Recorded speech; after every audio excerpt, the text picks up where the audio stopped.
프랑스의 해안 도시는 계속된 폭우로 인해 거리가 강으로 변하면서 심각한 홍수와 싸우고 있습니다. 칸에서는 사람들이 가로등 기둥에 필사적으로 매달리는 동안 차들이 강력한 물살에 휩쓸렸습니다. 소셜 네트워크 트위터에 게시된 충격적인 영상에는 물에 잠긴 해안 도시의 모습이 담겨 있으며 보행자들이 도로를 건너려고 하면서 물살과 싸우는 장면이 포착되었습니다.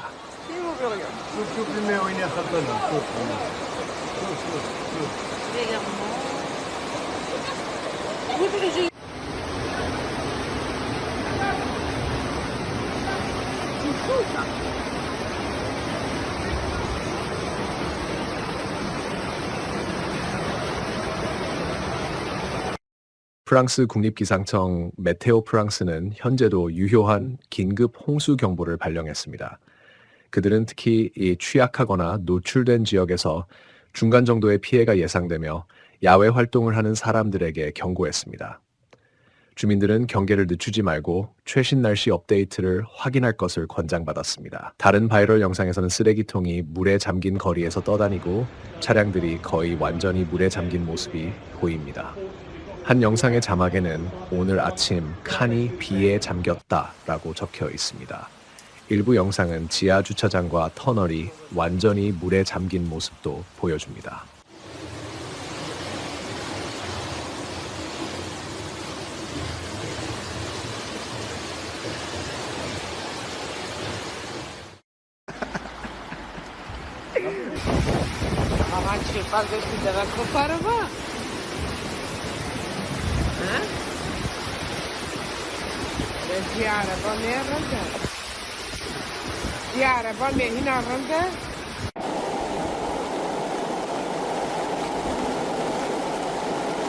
가장 큰 피해를 입은 곳은 레피블리크 지역으로 특히 차량과 도로에 심각한 피해가 발생했습니다.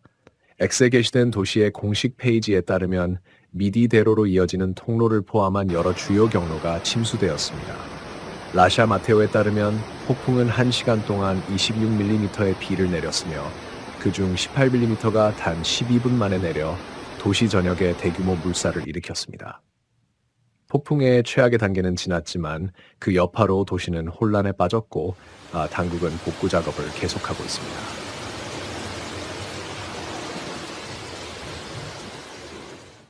이탈리아 북부의 에밀리아 로마냐 지역에선 중앙 및 동유럽에서 최소 24명의 목숨을 앗아간 폭풍 보리시로 인해 인구 대피가 진행되고 있습니다. 수요일 오후 에밀리아 로마냐에서 시작된 폭우는 브리지겔라의 마르제노 마을에서 홍수를 일으켰습니다. 물이 하류로 흘러내려 파괴를 초래하고 사람들의 생명을 위협했습니다.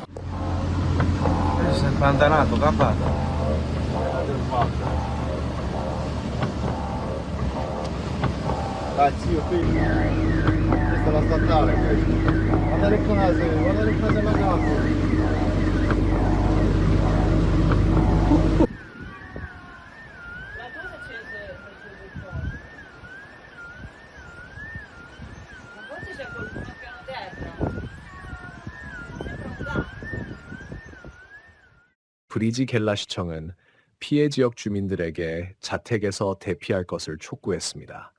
볼로냐의 사베나 강 수위도 급격히 상승하여 피해 지역의 주민들이 1층과 지하에서 대피해야 할 필요성이 있었습니다.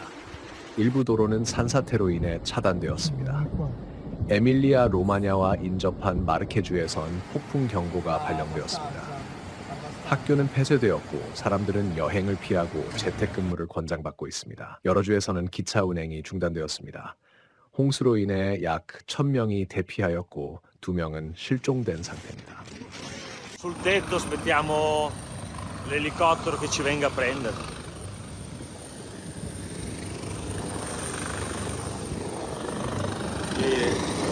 È un disastro. 지난주부터 풍보리시는 체코 공화국, 루마니아, 폴란드 및 오스트리아에서 광범위한 홍수와 폭우를 일으켰습니다. 과학자들은 극단적인 강수와 홍수가 인위적인 기후변화로 인해 점점 더 빈번하고 강악렬해지고 있다고 경고하고 있습니다. 기후변화에 관한 정부 간 패널은 지구 온난화가 홍수, 가뭄, 폭풍과 같은 극단적인 기상현상의 위험을 증가시킨다고 보고하고 있습니다. 온도 상승은 수분의 증발을 더욱 강하게 하여 더 강한 비와 홍수를 초래합니다. 한국에서는 대규모 홍수를 일으킨 폭우의 여파를 제거하는 작업이 진행되고 있습니다. 중심지는 나라에서 두 번째로 큰 도시인 부산입니다. 단 몇 시간 만에 270mm의 강수량이 기록되었습니다. 도로는 물에 잠겼고 도로 표면이 침식되어 깊이 10m까지의 많은 침하가 발생했습니다. 심지어 트럭조차도 그곳에 빠졌습니다. 긴급 서비스는 재해 영향을 완화하기 위해 24시간 동안 작업하고 있습니다. 지역 당국은 시민들에게 침수된 지역을 여행하지 말 것을 권장하고 있습니다. 일기예보에서는 비가 계속될 것이라고 예고하여 상황이 더욱 악화될 것에 대한 우려가 커지고 있습니다. 전문가들은 산사태의 가능성에 대해 경고하고 조심할 것을 촉구하고 있습니다. 인프라 복구에는 몇 주가 걸릴 수 있으며 일부 지역상에선 몇 개월이 걸릴 수도 있습니다. 강력한 태풍 베빈카가 2024년 10월 16일 월요일 아침에 중국을 강타했습니다. 중국 기상청에 따르면 이 태풍은 1949년 이후 가장 강력한 태풍입니다. 중국 동부에 위치한 대도시 상하이는 인구가 2,400만 명이 넘으며 가장 큰 피해를 입었습니다. 태풍 베빈카는 동중국해를 지나 일본의 아마미 제도를 통과했습니다. 바람 속도는 시속 98km에 달했습니다. 태풍은 아침까지 상하이에 도달했으며 기상학자들은 바람 속도가 초속 42m에 이른다고 보고했습니다. 월요일 아침에는 약 10cm의 강수량이 기록되었습니다.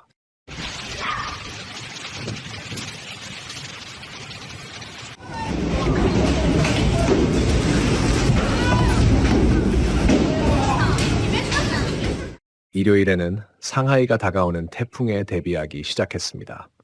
항공편이 취소되었고 도시의 페리 서비스가 중단되었습니다. 중국 기상청은 태풍으로 인해 가장 높은 적색 경보를 발령했습니다. 태풍은 나무를 쓰러뜨리고 광고판을 파괴했습니다.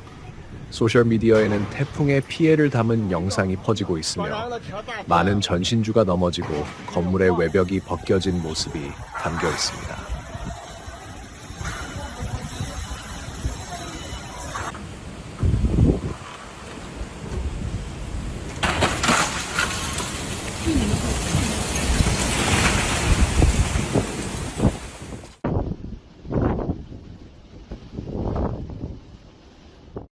태풍은 중추절과 겹쳤습니다. 중추절은 3일 동안 기념되는 명절입니다.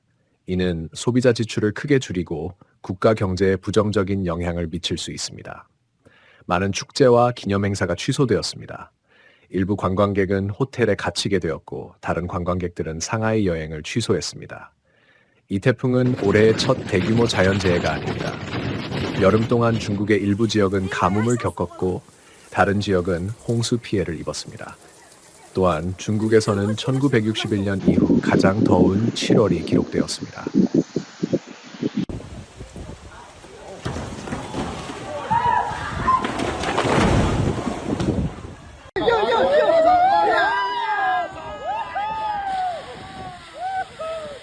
중국 기상청은 베빈카가 형성된 곳에서 또 다른 태풍이 생성되고 있으며 이번 주말에 상하이와 주변 지역을 강타할 수 있다고 경고했습니다. 태풍으로 인한 인명피해나 부상자는 아직 보고되지 않았습니다. 40만 명 이상의 주민이 자택에서 대피했습니다. 보통 베빈카는 인도의 고아 지역 전통 디저트로 층층이 쌓인 케이크입니다. 이 케이크의 레시피는 포르투갈의 선교사인 베비아나에 의해 처음으로 이 지역에 전해졌습니다. 중국만이 극단적인 날씨에 영향을 받은 것은 아닙니다. 지난주 동남아시아는 파괴적인 태풍 야기에 직면했습니다. 이 태풍으로 인한 사망자 수가 200명을 넘었다고 보도되었습니다. 강한 비가 베트남, 라오스, 태국, 미얀마를 강타하였고 이들 나라에서는 산사태와 홍수가 발생했습니다. 매년 이 시기에 동남아시아는 강한 몬순 비를 경험하지만 기후변화로 인해 강수량이 더욱 증가하고 있습니다. 이것은 태풍의 형성에도 영향을 미쳐 태풍이 해안 근처에서 형성되고 점점 강력해지며 더 빠르고 오래 육상에서 활동하게 됩니다. 도나우 강이 범람하여 헝가리 수도 부다페스트 중심부의 강변을 침수시켰습니다. 목격자들은 피해를 입은 지역 중 한 곳에서 영상을 촬영했습니다. 영상에는 헝가리 국회의사당 건물 앞의 지역이 물에 잠긴 모습이 보입니다. 도나우 강의 수위가 눈에 띄게 상승해 처박혀 있던 배들이 강변난 난간과 시각적으로 같은 높이에 놓였고 강을 따라 이어진 도로는 물에 잠겼습니다. 토요일 아침 오전 5시경 도나우 강의 수위가 최고치인 830cm에 도달했습니다. 그 이후로 물이 점차 빠지기 시작했습니다. 범람한 도나우 강은 이미 도시의 중심부 도로들을 침수시켰고 물은 도로 표지판과 신호등 높이까지 상승했습니다. 부다페스트 주민들은 가스와 전기가 끈 가능성에 대해 경고를 받았습니다. 9월 12일 이후로 폭우와 홍수가 루마니아, 오스트리아, 체코, 이탈리아, 헝가리, 슬로바키아를 강타했습니다.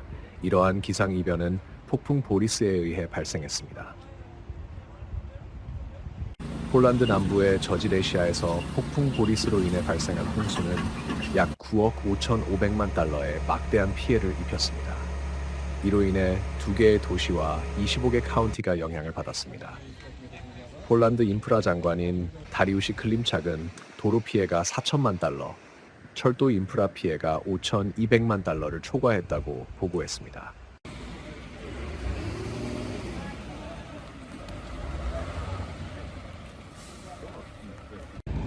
가장 큰 피해는 수자원 인프라에서 발생했습니다.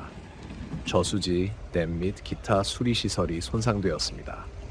폴란드 총리실의 수장인 얀 그라베츠는 재해지역에 739개의 정착지가 있으며 230만 명 이상이 거주하고 있다고 언급했습니다. 5만 7천 명이 피해를 입었고 6천 명 이상이 대피해야 했습니다. 초기 데이터에 따르면 홍수로 인해 만일 1,500개의 주거 건물이 파괴되었습니다. 이 홍수는 비정상적으로 강한 비로 인해 9월 중순에 발생했으며 1997년 이후 가장 심각한 피해를 기록했습니다. 폴란드 전역에서 30일 동안 비상사태가 선포되었습니다.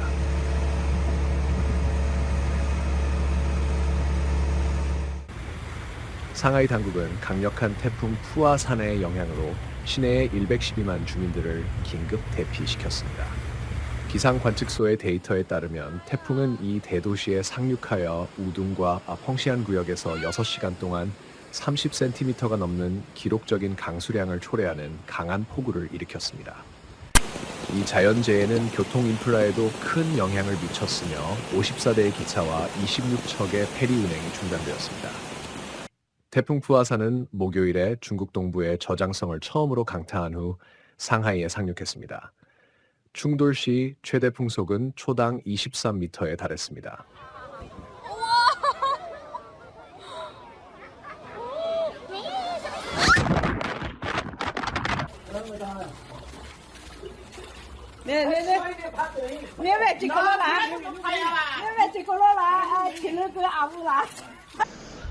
이번 주 초 상하이는 이미 75년 만에 최강 태풍 베빈카의 영을 받았다는 점도 주목할 만합니다.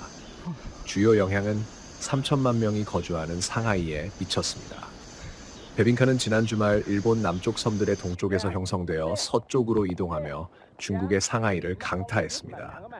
이는 지난 75년 동안 도시가 직면한 가장 강력한 태풍이었습니다. 풍속은 시속 150km에 달하며 사피르 심프슨 척도에서 1등급 허리케인에 해당합니다. 태풍은 일반적으로 도시 남쪽에서 상륙합니다.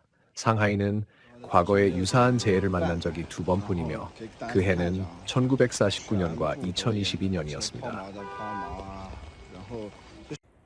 남아프리카의 콰줄루나탈주에서 드물고 강력한 눈보라가 발생하여 지역을 마비시키고 수천 명에게 심각한 어려움을 초래했습니다. 국가에서 가장 중요한 도로 중 하나인 3번 도로가 이례적으로 강한 눈보라로 인해 완전히 차단되었습니다. 이로 인해 여행자들은 특히 모닝사이드와 플라자 투일라 사이에서 대체 경로를 찾을 수밖에 없었고 이동이 거의 불가능해졌습니다. 헬리콥터조차 이 상황을 도와줄 수 없었습니다. 3번 도로는 남아프리카의 중요한 경로로 특히 항구 도시 더반으로 화물을 운송하는 데 필수적입니다. 화물 운송의 중단은 수백만 톤의 화물이 지연되기 때문에 상당한 경제적 영향을 미칠 것으로 예상됩니다. 이 혼잡한 도로의 갑작스러운 폐쇄는 긴 줄을 초래할 수 있으며 제설 작업에는 며칠 또는 몇 주가 걸릴 수 있습니다.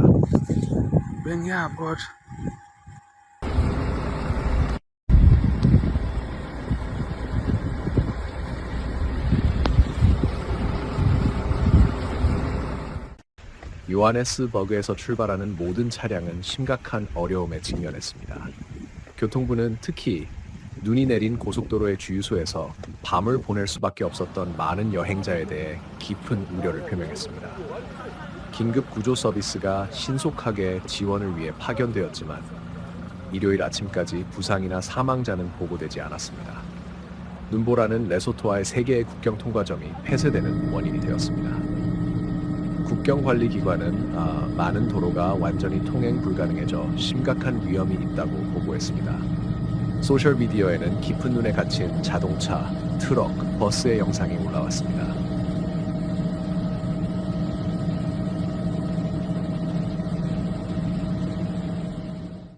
남아프리카 기상청은 이 지역의 위험한 조건에 대한 경고를 발령하며 눈보라가 가축의 죽음과 농작물 손상을 초래할 수 있다고 경고했습니다. 여러 지역의 산악 통로는 완전히 차단되었습니다. 많은 농촌 지역에서 필수 서비스에 대한 접근이 차단되어 주민들이 고립되었습니다. 눈이 계속 내리고 있어 일부 지역은 접근할 수 없게 되었습니다. 사망자는 보고되지 않았지만 강한 눈보라는 주 전체에 심각한 영향을 미쳤습니다.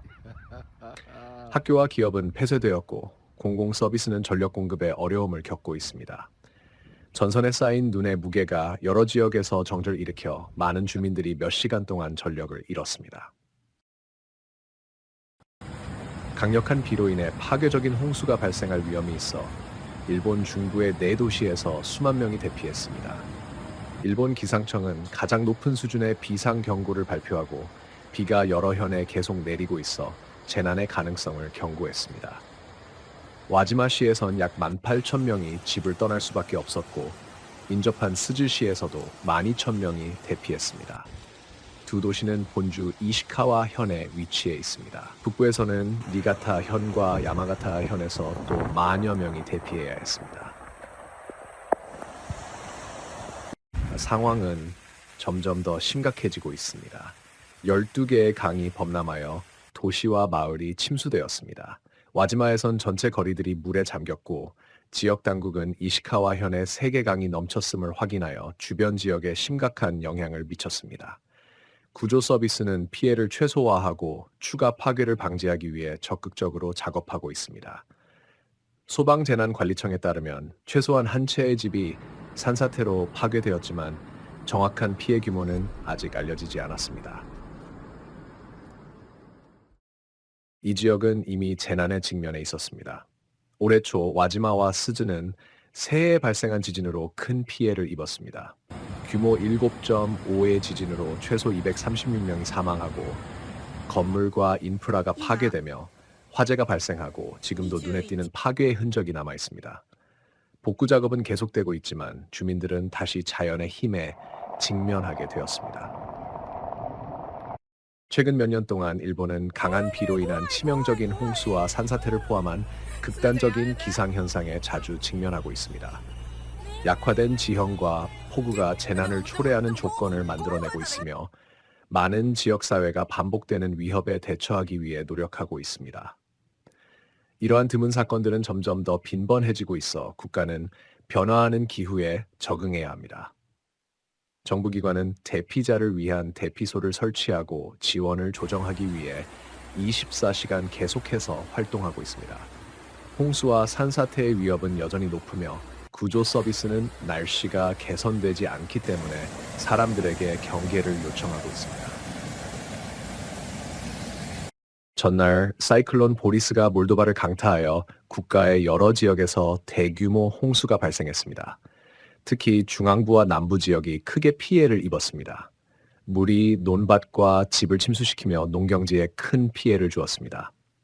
수십 개의 마을이 전기가 끊겼고 상황은 더욱 악화되었으며 키시노우는 사실상 마비 상태가 되었습니다. 거리는 강처럼 변하고 교통이 중단되었으며 많은 주민들이 일터나 학교에 갈 수 없었습니다. 사이클론은 갑작스럽게 발생했습니다. 기상학자들의 경고와 오렌지 기상 경고 코드가 발령되었음에도 불구하고 강수량의 강도는 모든 예상을 초과했습니다. 주민들은 강한 비를 예상했지만 실제로 발생한 상황은 모두를 놀라게 했습니다. 일부 지역에서는 몇 시간 만에 한 달치 강수량에 해당하는 비가 내렸고 이로 인해 재앙적인 결과가 초래되었습니다.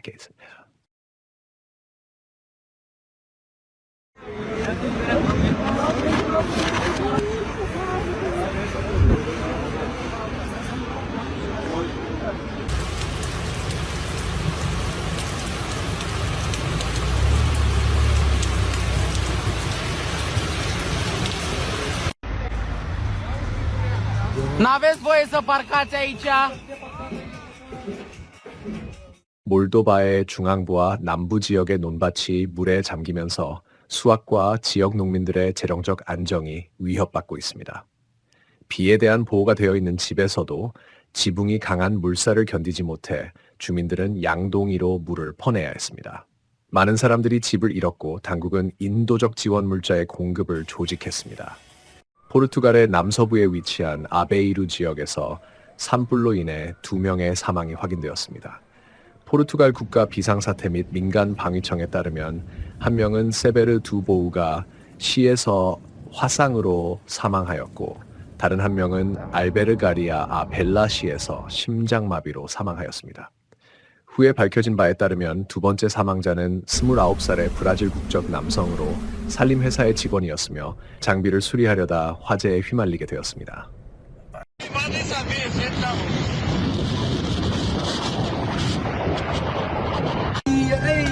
Casa ardei aqui dentro. Albergaria. Agora, ao vivo. Olha as bombas.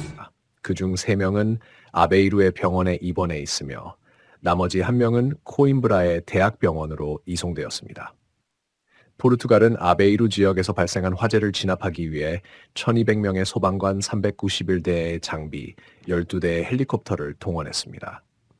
또한 포르투갈 정부의 요청에 따라 유럽연합은 신속하게 8대의 항공기를 산불 진압에 지원했습니다.